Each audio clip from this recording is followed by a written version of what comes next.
Luoy. Mga pila ka tao sila, mga pila sila ka tao naglisod og boto, ate. Inig, unya, halos silang tanan, parehas ilang reklamo nga lahi ang pangalan mo gawas.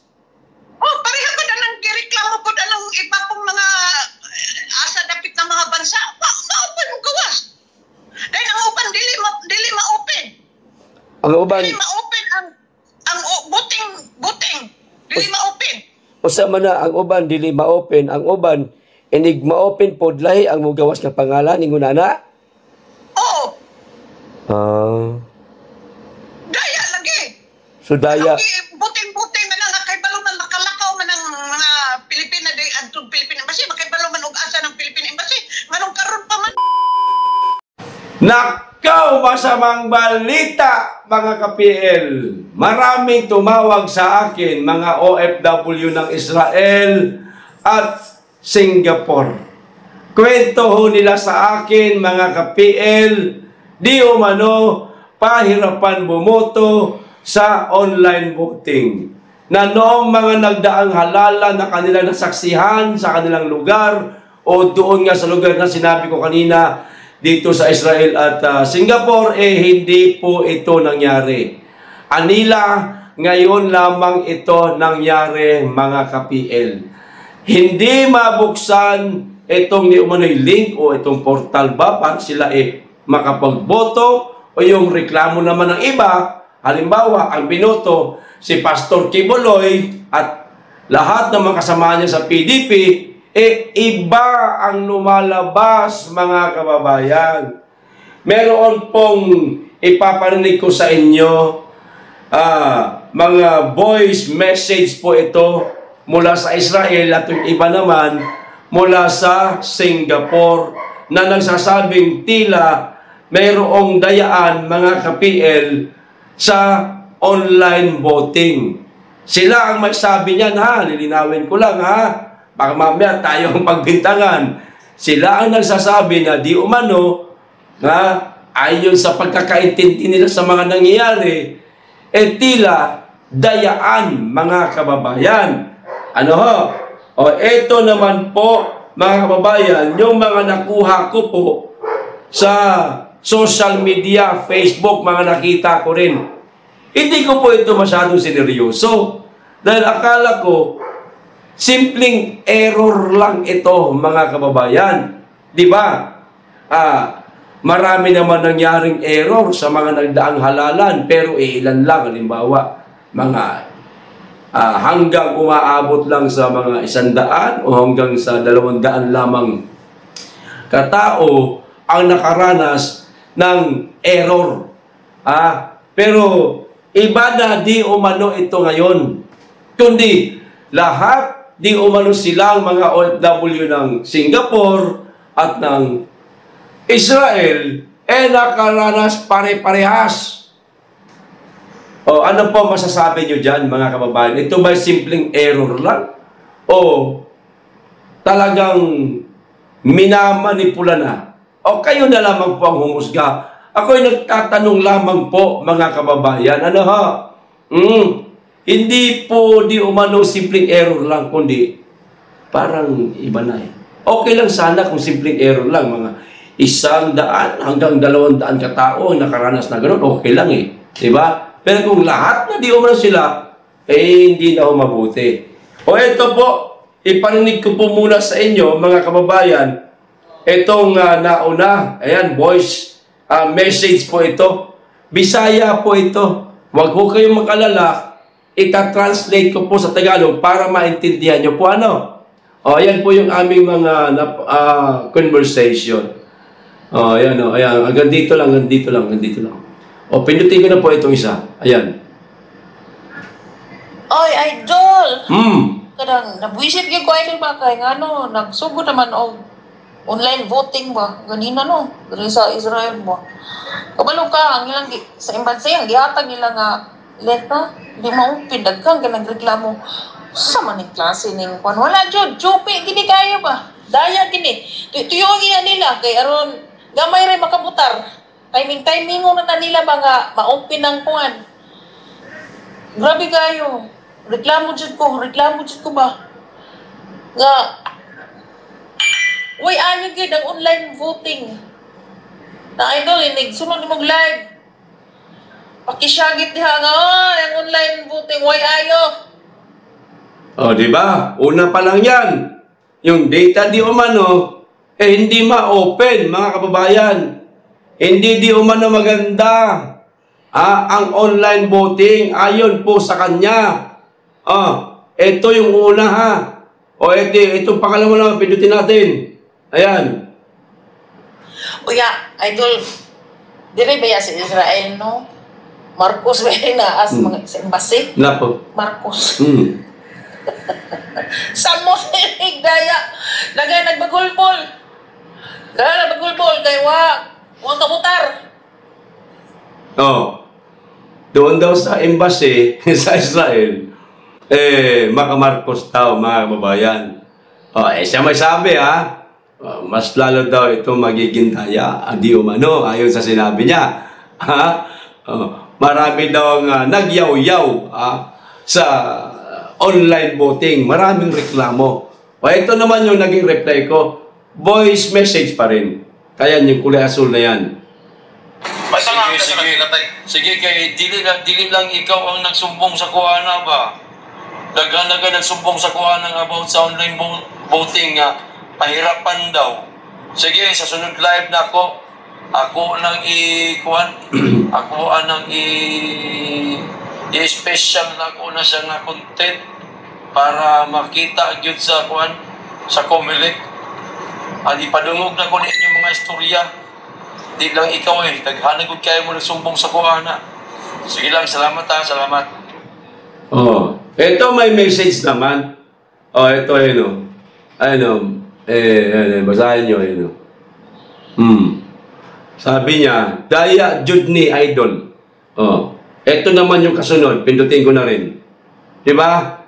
Ang sabi ko sa kanya, sige lang, i-special ko ito ng content para makarating sa kinauukulan at nasa ganun, habang maaga pa magawa ng paraan. Nang sa ganun, maiwasan itong hinala ng ating mga kababayan na baka magkaroon ng dayaan. Ito yung isa, play ko na rin. Sige idol, tagaay ginagpagtagad idol, kay digid ni maayo ba, kay kabalog yun sila idol. Nga mangharos gid ang PDP ba sa mga OFW, mao ni niron.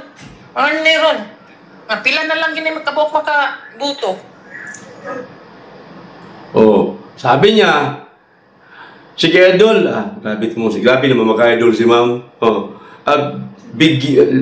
Tagaig pagtagad, ibig sabihin, bigyan mo ito ng pansin. Dahil alam di umano nila na yung mangharos, landslide. Baka ma-landslide ang PDP, kaya ito di umano ang ginagawang paraan nila para wag makalusot ang mga taga-PDP. Kasi landslide na nga, winnable na ika nga, mga kababayan. So, timing, parang ganun ang ginagawa daw di umano, mga kababayan.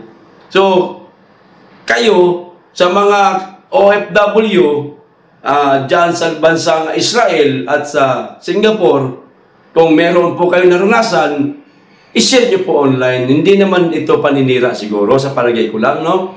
Ito'y reklamo mo, dahil karapatan mo na sabihin kung ano ang naranasan mo. Dahil sagrado ang boto natin.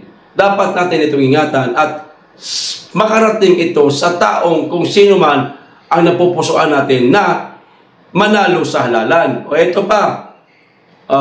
Sabi niya, ayan, may message siya, Sabi niya, sige mo, try ko usapon niya. Sabi ko kasi, ang kulay asul yung dalawa. Sabi ko kasi, sige, content ko ito. Gi-screenshot ng tani mo. Sabi ko, in-screenshot mo sana. Sabi niya, ayan, sabi niya, sige mo, try ko usapon niya. I-try niya daw ulit mamaya. Una pa lang ito. Na mga nagsumbong o nagkwento sa atin, mga kababayan. Ito naman po ang pangalawa. Asan na ba yun? Ayan Medyo mahaba-haba ho ito eh. Ayan o. Hindi ko lang alam kung kasama itong link na ito, pero pindutin ko na rin para sigurado tayo. Wala, iba to. Matagal na to, kay Major Dea yan. Ito, yan. Yung picture na yan, ayan. Ay, ipapakita ko na rin. Ayan o. Ayan, ipakita ko na rin dyan ha. Hindi ko po maintindihan ito dahil hindi naman ako OFW at bumuboto online, no? Basta, ang sabi ho dito sa kapirasong message, ayan, nakikita nyo yan, ayan, no? Magkaiba yan, no? Ang sabi, hello po, ganyan ba talaga lalabas pag i-check mo yung balot mo, hindi na, kahit di naman yan ang mga binoto ko? Yun na nga yung sinabi natin kanina at reklamo ng ibang mga kababayan natin. Ang ibiboto nila, si Pastor Kibuloy at lahat ng mga PDP Laban candidate, iba po yung lumalabas. Ayan o, nakikita nyo naman, di ba, mga kababayan? Ito pa. Ito pa yung mensahe niya sa akin. Mahaba-haba pa ho ito.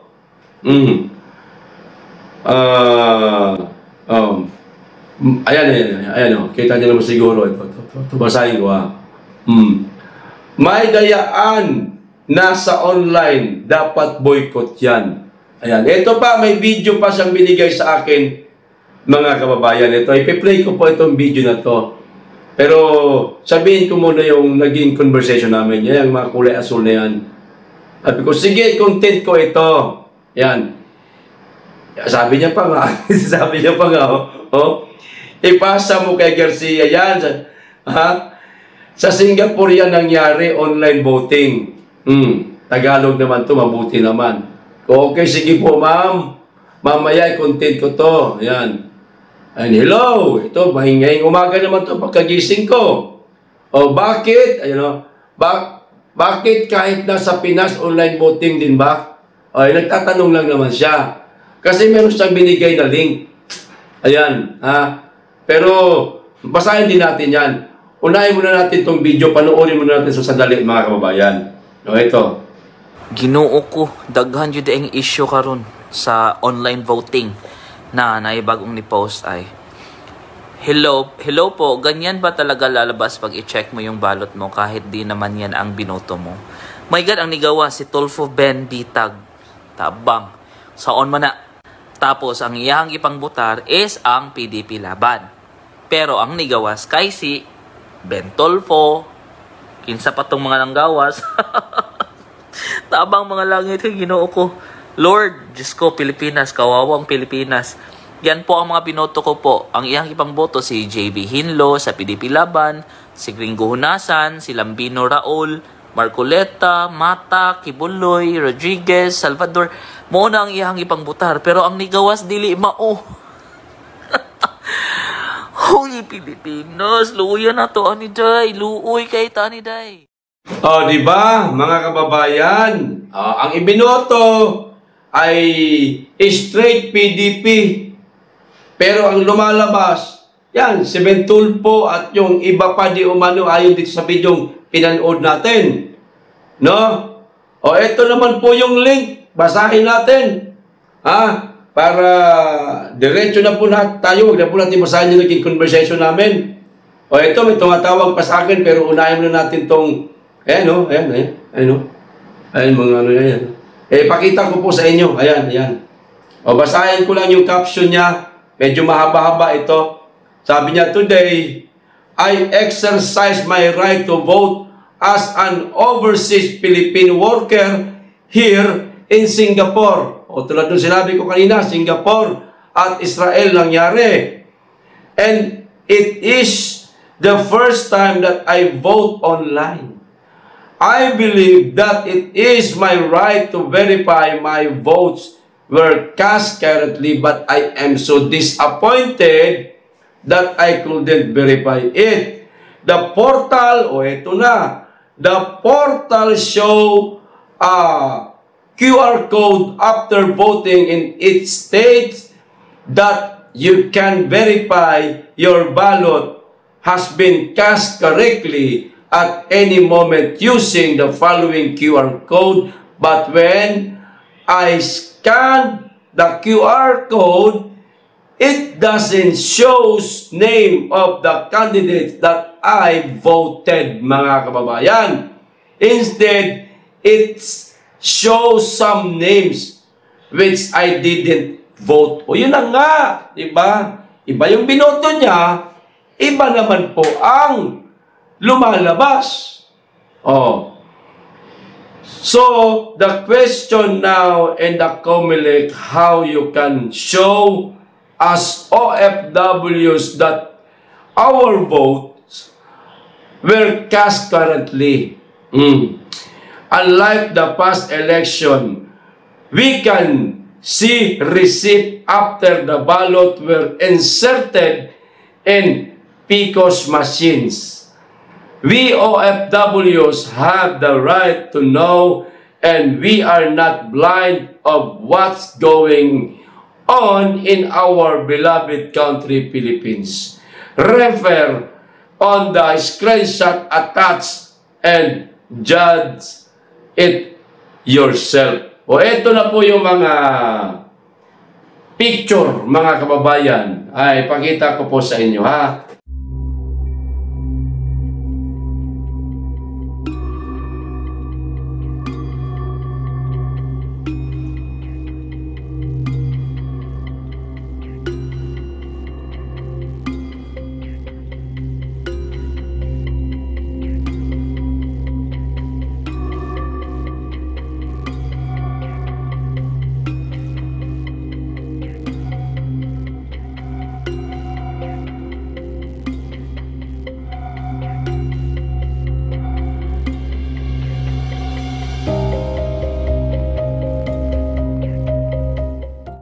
Okay. Kung gusto niyo naman po makita personal ito mga picture na ito, ayan, puntahan niyo po ang kanyang Facebook account. Ayan, ito po, ipakita ko sa inyo. Ang pangalan, ayan, ayan na, Jefferson Salazar Bonoan. Jefferson Salazar Bonoan. Ayan, mga kababayan, ha. Isa yan sa mga nagre-reklamo. Itong si Jefferson ay nasa bansang Israel. No, ito napakaraming comments po kayo mababasa, mga kababayan, na nagsasabing di umano'y tila meron ng ginagawang dayaan. Ito pa, pangalawa pa lang yan, ha. Dito tayo sa isa, ha. Tapos na tiyata ito. Ito. Ito si ate kasi tumawag talaga sa akin itong kaninang umaga, eh. Ayan. Ito yung naging video ko doon sa tawag namin. Ayan. Pakinggan po natin. Luoy kayo, eh. Luoy yun. Luoy. Mga pila katao sila. Mga pila sila katao naglisod og boto, ate.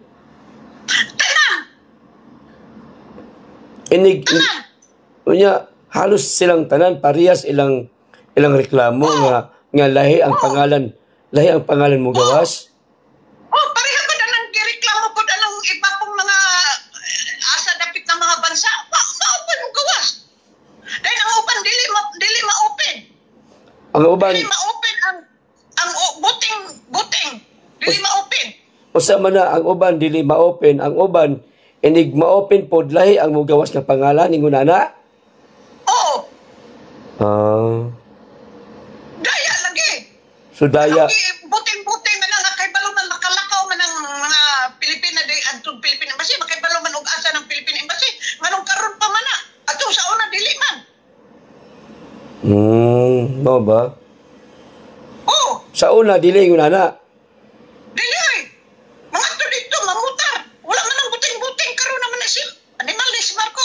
Online. Sa una dahil dili online sa una. Dili ay. Karon mga na sa Philippine Embassy. So karon na ng online? Oo. Ate, mangutana ko nimo. Musugot ba ka? Kay ikaw may nanawag na ako. Musugot ba ka nga akong gamiton imong tingog sa akong video? Oh, pwede. Oh, sige. Salbahis kayo.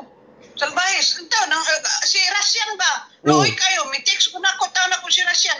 Kung saan nga di man mabukas ang uban, ipanglabay na lang ilang cellphone. Kusog among internet dire, dili kay magpasumangil og kuan. Kusog dili pareha sa Pilipinas. Kusog among internet. Sige ate kay atong ano ni. Sige lang. Kuan kay hapit ra ba ang butuhan niya dire kasugod na gud atong Sabado. Ang uban bitaw. Lunes, kadagan ang adlaw, kadagan ang oras. Napoy uban na nawag sa kuwate taga Singapore. Oh. Mao lagi. Parehas og kuan. Oy, palihog kay Loy kay si Sara si Bako ba impeach. Loy gyud kamo moy Loy. Mao gani. Kamo moy makaluluoy. Dili kami kay nami diri sa abroad. Mao. Ang Pilipinas moy Loy. Sige po. Ora na akong adri. Sige, Sige, salamat. Salamat po ate. Oh, sige, salamat. Ingat ha. Opo. Bye-bye. Bye-bye. Bye. Na. Ayun mga kababayan, naaawa siya sa ibang mga kababayan natin na bumoto na po sa online. Sa bansang sa bansang Israel ito nangyari. At di umano, kawawa din si BP Inday Sara, maging tayo rin na nandito sa Pilipinas kapag hindi manalo itong mga taga-PDP Laban. Dahil nga dito sa tila, ayon po sa kanila, dayaan na nangyari sa lugar nila. Dahil nga, ilang beses ko nang inulit-ulit, at dito rin sa mga video nila, na ayon sa kanila, iba yung iboboto nila ang PDP, pero iba ang lumalabas. Hindi po sa akin nang galing yan, sa kanila po, sa mga OFW po. Hanggang ngayon nga, ito tumatawag si ate. Hindi ko lang sinasagot kasi nakaano po tayo, gumagawa ko tayo ng video. Hayaan nyo, pag na-tsempuhan ko, ito, ang dami niyang conversation, no? Ang dami niyang mga link na binigay sa akin, mga kababayan, no? Nako, kung isa-isahin ko ito, napakarami nito. Sana magawa nito ng solusyon. Kasi lahat ng OFW ay more than 1 million OFW, sabi nitong sa atin, nag-message. Pero tawagan natin, subukan natin tawagan Subukan ko lang, baka sagutin niya. Ay, ito na, sumagot na, mga kababayan. Ayan, Ano yun, te? Hello? Ate, tagalogin mo. Kaya gumagawa ako ng video. Ano yun? Yung pinsang ko sa Singapore. Nag-chat siya. Pero naka-post din sa FB yun. Si Jefferson. Ayun. Pinsan mo si Jefferson? Pero hindi na natin. Tapos ang sabi sa akin, kung nagbotohan na daw dito, sabi hindi pa kami napunta. Ngayon, sabihin mo ate, ganito, kung may contact ka sa Pilipinas, yung botohan doon sa Singapore at saka doon sa iba, sa isang Macau. Macau din. Iba pa sa Israel. Kaya pala ang tawag nila, Lutong Macau. Di ba sabi mo meron din sa Israel? Ipina-check niya. Ngayon, tinignan niya yung QR code kasi siya naman ang nakakagtagta lang doon sa QR code kung sinong binoto niya. Ngayon, lumabas daw sa QR code, iba ang pangalan na lumabas, hindi daw yun ang binoto niya. Napakalaking problema niya. Almost 1 million mahigit ang OFW. Anong bansa nga ulit yun? Singapore?